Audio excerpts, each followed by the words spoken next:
With a human resource background coupled with a bit of home economics, she plays a very key role in the success story we see today, Vokia Foods. And she is the person of Emmeline B. Bansa. Thank you very much for joining me. And she is a co-founder as well. So we want to understand how the journey has been, what her role is, and why those who want to go into this space need strategic partners to achieve success. So now, in which year did you join the business? Were you there from the 2016? Yes, I was there from before 2016. Okay. Yeah. Right. So you were there before 2016? Yes. Okay. Now, how did you realize this is the dream and you have to pursue it to this stage? Okay. I realized from the way he's hardworking, he's determined. Yes, it's determination and then hard work. Okay. So I have to join. I see. So I see a future together with him. Right. There. Okay. Okay. Now tell me, when it comes to the work or the business, Okay. where is your department and what do you do in that space actually? Okay, I run the day-to-day affairs of the business, from production to the staff. Okay. Or anytime they are going on road, I make sure everybody is set. Product is ready for them to go. For the factory, I also make sure every staff is healthy. We have raw material to process.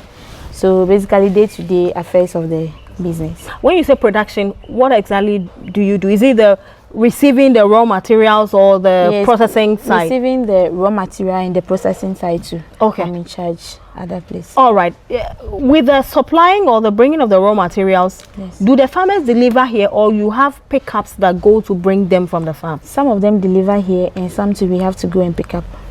On a normal day, if you are to pick the raw materials from the farm, what time of the day is advisable for me to go and bring the things? Early in the morning before work starts. Okay. Yes, so work starts at 8. So from 5 to 7, you have to be ready with the raw material. All right. Yes. So when it arrives, take me through the process that you prepare them before we even see what we are seeing here. Okay, so when the raw materials arrived, we check the moisture content because it must be dry. We also make sure it's weevils free. There is no weevils. So we go to the store to requisition for the raw material from the administrator and accountant. Then we send it to the production area. We make sure we washed all the grains very well. We dry them. We get the normal moisture content of the grains before we roast. After roasting, we do the sorting of the grains again to make sure we get the how will I say, the size or okay, the grades that we wanted. So let's say we want grade A, grade B, the high quality ones out of them. Then we do the sorting, then we do the milling. Okay. Then from then we go to the packaging. We do the other ones, then we package. Okay. All right. So talking about managing the staff and who does what, how do you also how do you manage that? Okay, so we have a roster. When you come today, before I will step to the production or before I will go to work, I'll have to plan that, okay, today we are producing Tom Brown. Okay. Today we are producing Hausa Cocoa. Right. So I have to meet the staff and discuss that okay, today this is what we are going to do for the day. So A and B, you have to be at the packaging. C and D, you have to be at production. So when the product is ready, we have a walkie-talkie around. So when the product is ready, then they'll just call packaging that, okay, your product is ready, then they go for it. So after we are done with the Tom Brown, so we set a time. So from morning to 12, the Tom Brown must be ready. Then we do our line clearance. So we make sure we clean up the packaging. We don't have any particles of Tom Brown. Then we start with the Hausa Cocoa. But Hausa Cocoa and Tom Brown, they are brother and sister. Imagine when they are mixed together. What will happen? It will give you another flavor. Yes, and it will be nice. All right. For the food safety side, we have to make sure we do line clearance before we package another. So we don't package. We will not see us packaging Tom Brown and packaging Hausa Cocoa at the same time. Okay. We have to finish all. That one moves out to warehouse before we start the other products. Okay. Yeah. So in a day, do you produce the minimum number of different products you do is how many? We do 2,000 a day. Okay. Of each product. 2,000 of each product. Yes. So from 8 to what time do you close the factory? We close at 5. 5. Yes. So it means 10,000 in all? No, we do 2 products a day. Oh, okay. Okay. We Okay. do 2 products a day. Okay. All right. Now, when it comes to the management level, Okay. and ensuring that whatever you assign someone to do is being done, how do you also manage that one? So after giving them the work, I have to be going around, making sure that you are on track. Yes. You are doing it. If you are not doing it well, I correct you. Right. You also have a supervisor at site. Okay. So when I give out these rules, I assign to the supervisor. I make sure she delivers. She's on them. When there is any challenge, they call on me. I come on the floor. Then I do the corrections. Okay. And the reworks. Then we are done. Okay. When we walk in, together with my team, we're giving some duku to wear on our leg, on our head. Yes. I'm wearing this. Yes. And I even saw you covering your face. Yes. Why all this protocol? We are dealing with food. So imagine if someone walks into our packaging room, our production room without a nose mask. Anytime we're talking, you don't know what comes out of your mouth. For food safety, you have to wear.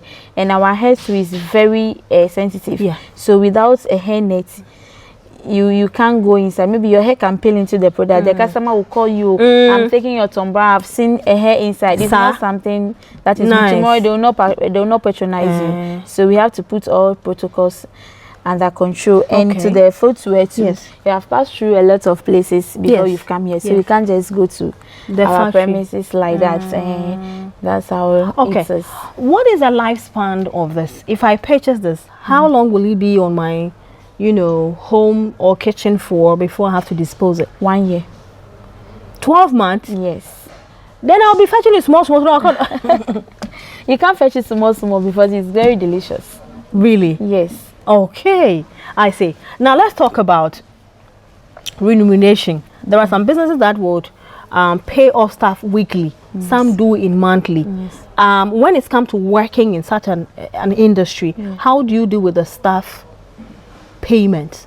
Okay, we pay staff monthly. Okay. And then we also have casual workers, people who come in when there is pressure. Right. Maybe washing, helping us to wash, peel and those things. Then they do their by day and we pay off, then they are gone because they also have other businesses doing. So we have to book them that, okay, today we need 5 of you, we need 10 of you. So we have a register of them. So when you need them, we will prowl them, we'll let them know earlier. So, okay, we'll be needing you on Monday, 5 of you, 10. Come and help us. Then after the day ends, then they are done. Okay. Yes. You mentioned washing. It means you wash the cassava and other things that we wash everything. Okay. Yes. So how important is water to this line of work? Do I need to drill a borehole or Ghana water is enough?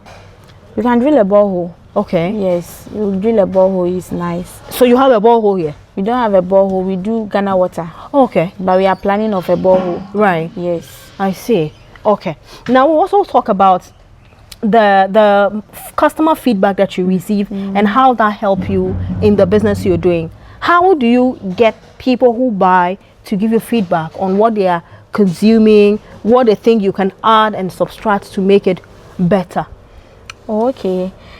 Customer feedback is very important to us. So our tumbler, I told you earlier, it's 1 year. Yes. So when the greens come, we make sure we do the moisture content, we check the moisture content, we make sure it's very dry. After washing too, we dry it to extent that the moisture level will be low, so that it can make the product last longer.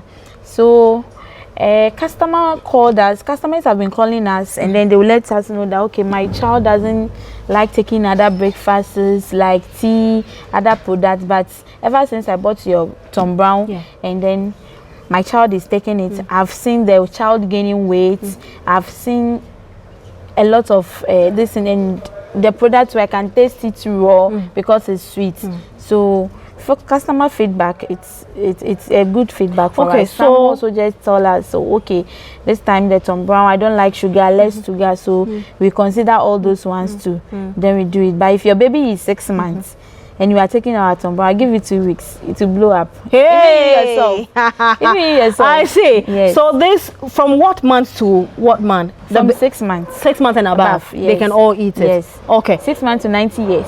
Ah, I see. That's good. Now, your co-founder happens to be your husband. Yes. When you come to the office, yes. how do you draw the line between relationship versus business? Because a lot of couple cannot coexist or even work together.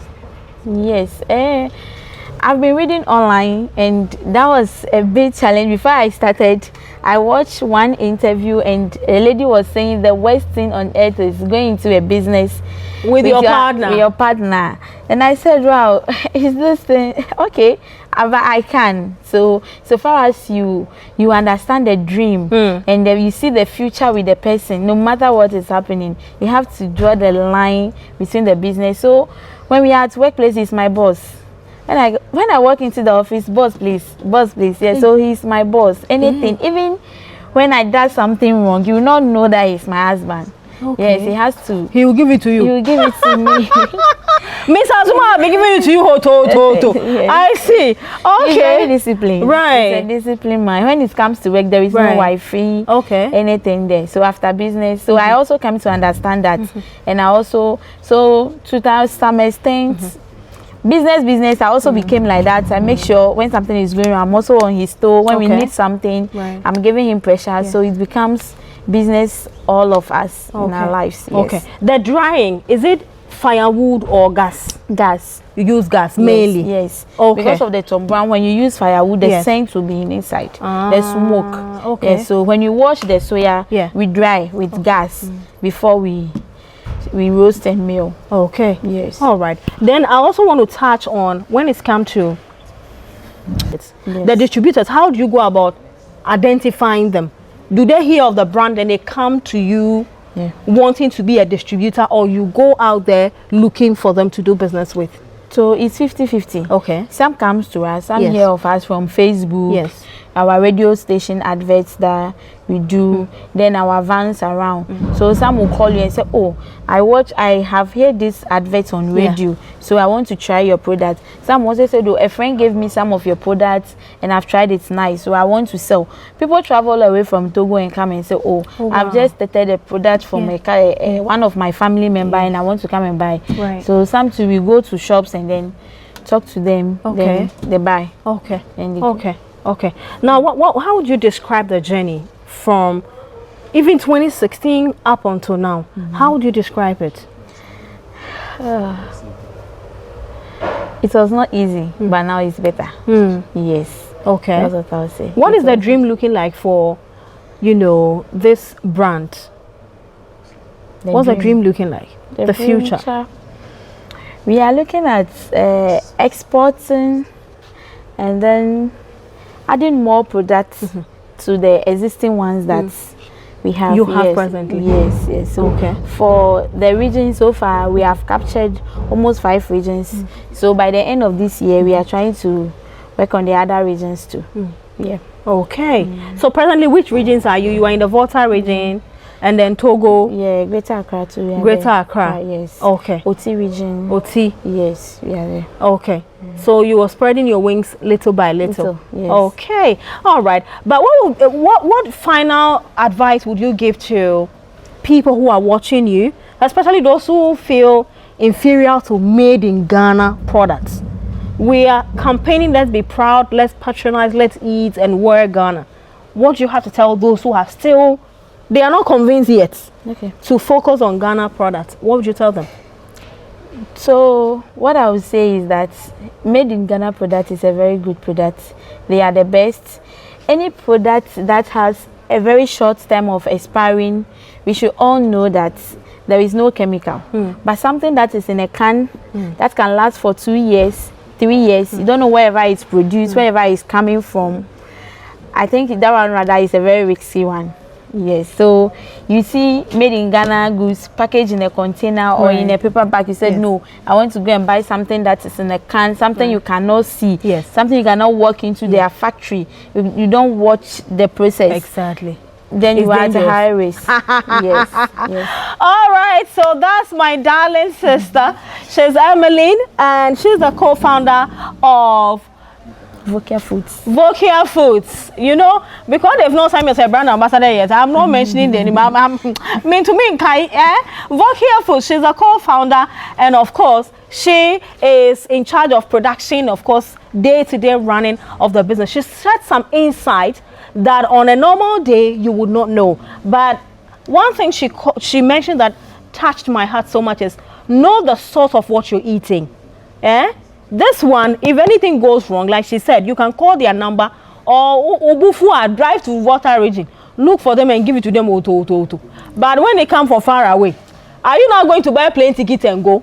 Please, let's patronize made in Ghana products, especially one that comes from Vokia Foods. Thank you very much for watching. My name is Enyonam, and thank you, my darling, again. Welcome. I'll see you soon. Okay, don't worry. Thank you for watching. Bye-bye.